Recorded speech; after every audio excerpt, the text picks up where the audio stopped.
RP ज्ञान study में आप सभी लोगों का स्वागत है। आज हम हिंदी व्याकरण में अव्यय एक टॉपिक है जिसको लेकर आए हुए हैं। अव्यय अव्यय को ही हम अविकारी शब्द कहते हैं। क्या कहते हैं?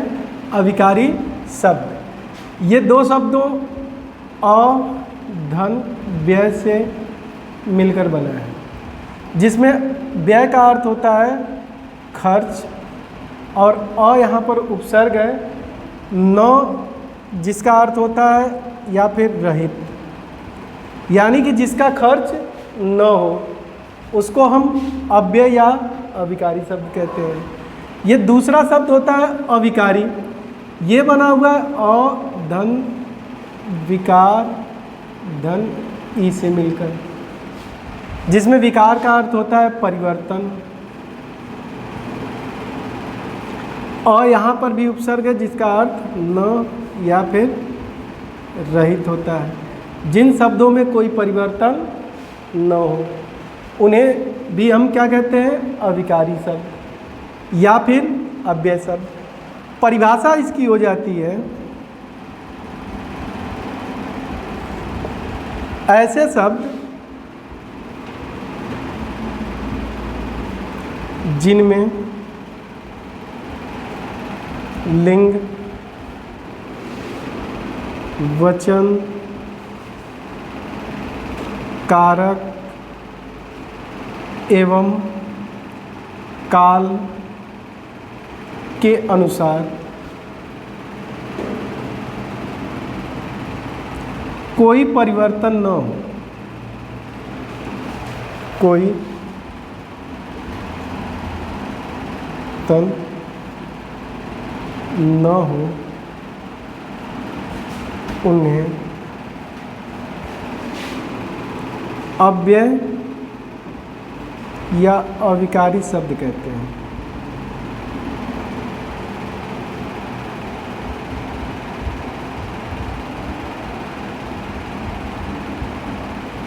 उन्हें अव्यय या अविकारी शब्द कहते हैं। जैसे हो जाता है तेज, धीरे, इधर, उधर, आज, कल इत्यादि।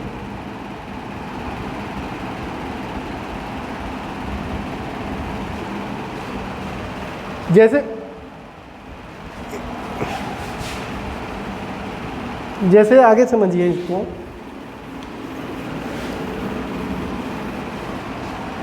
इन शब्दों का जब हम किसी वाक्य में प्रयोग करते हैं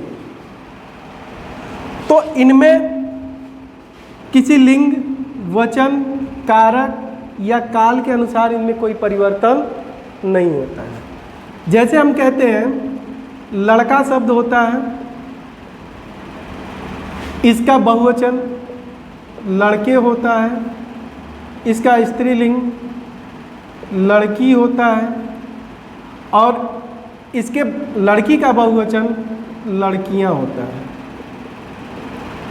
अगर इन शब्दों के साथ हम तेज का प्रयोग करते हैं, मान लीजिए जैसे लड़का तेज दौड़ता है, लड़का तेज दौड़ता है, लड़के तेज दौड़ते हैं,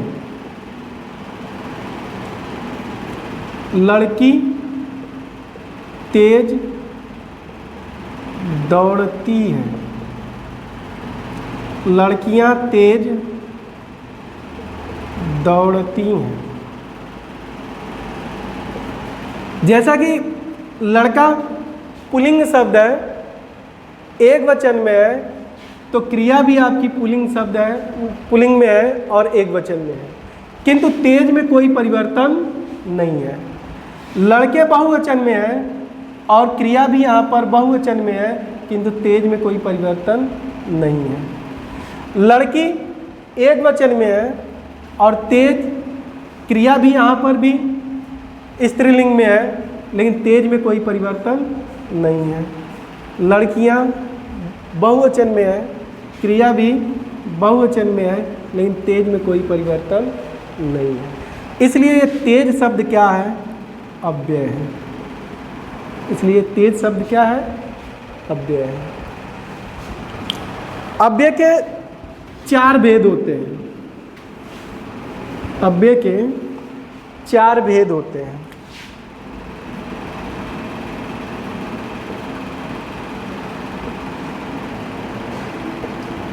के 4 भेद होते हैं, जिसमें पहला है आपका क्रिया विशेषण। क्रिया विशेषण। दूसरा है संबंध बोधक।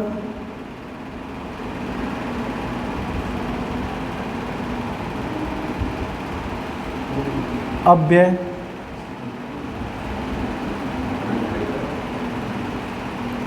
तीसरा है समुच्चय बोधक। और इसका चौथा भेद होता है विस्मयादि बोधक अव्यय।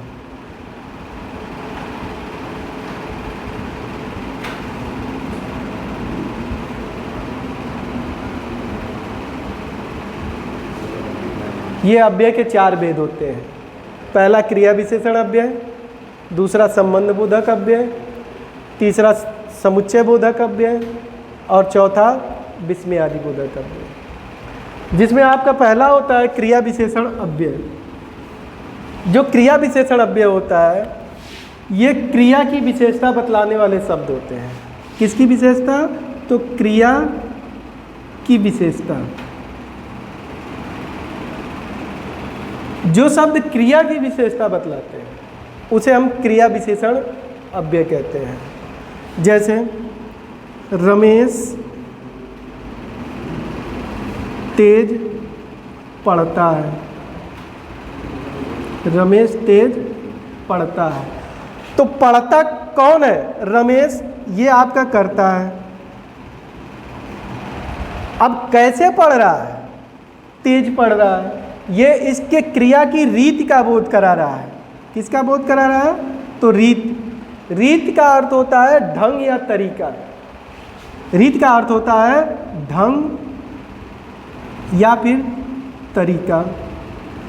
तो जब ये क्रिया की विशेषता बतला रहा है कि क्रिया कैसे हो रही है, तो ये हो जाता है आपका रीतिवाचक क्रिया विशेषण अव्यय का एक भेद हो जाता है।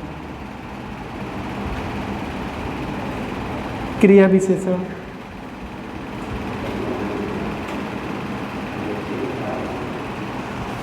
दूसरा यदि हम उदाहरण रखते हैं, मैं आज आऊंगा।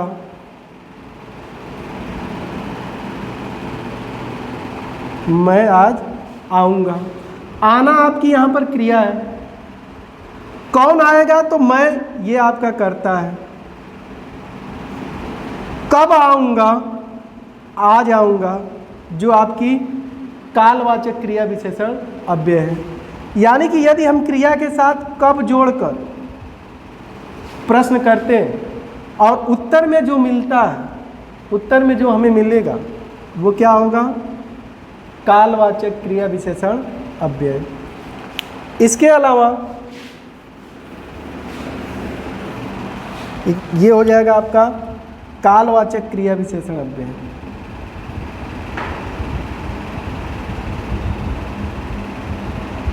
क्रिया विशेषण अव्यय। इसके अलावा होता है कि मैं वहाँ आ रहा हूँ। मैं वहाँ आ रहा हूँ। कहाँ आ रहा हूँ? यानी कि यदि क्रिया के साथ हम कहते हैं कहाँ आ रहा हूँ, कहाँ का प्रश्न करते हैं, तो उत्तर में जो मिलता है वो होता है आपका स्थानवाचक क्रिया विशेषण।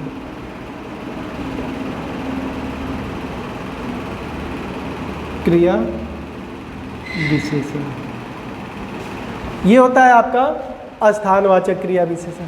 यदि कह दें मैं कम बोलता हूँ, मैं कम बोलता हूँ। तो यहाँ पर भी बोलना क्रिया है। कौन बोलता है? तो मैं, ये आपका फिर यहाँ पर करता हुआ। कितना बोलता हूँ? कम बोलता हूँ, जो आपका परिमाणवाचक क्रिया विशेषण है।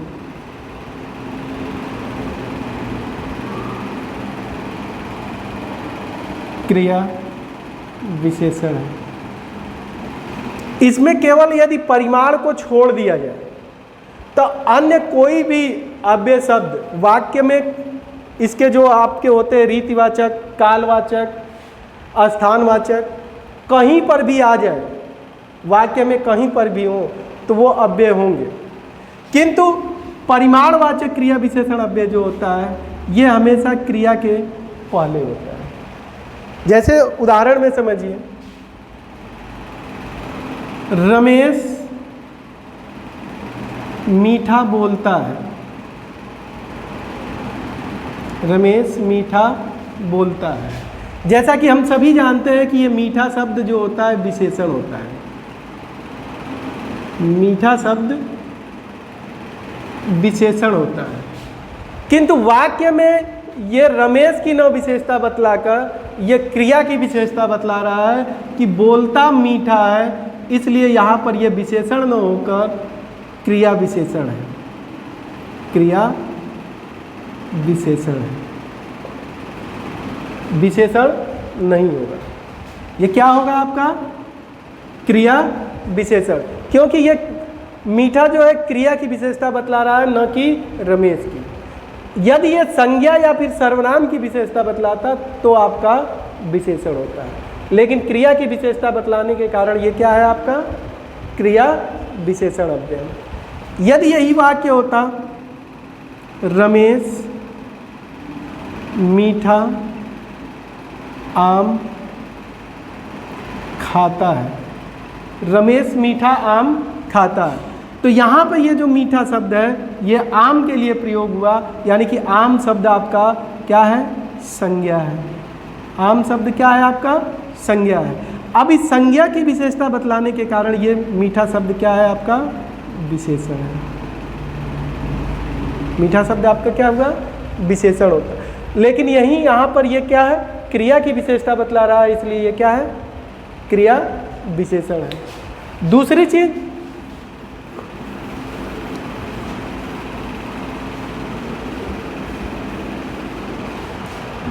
जब होता है कि रमेश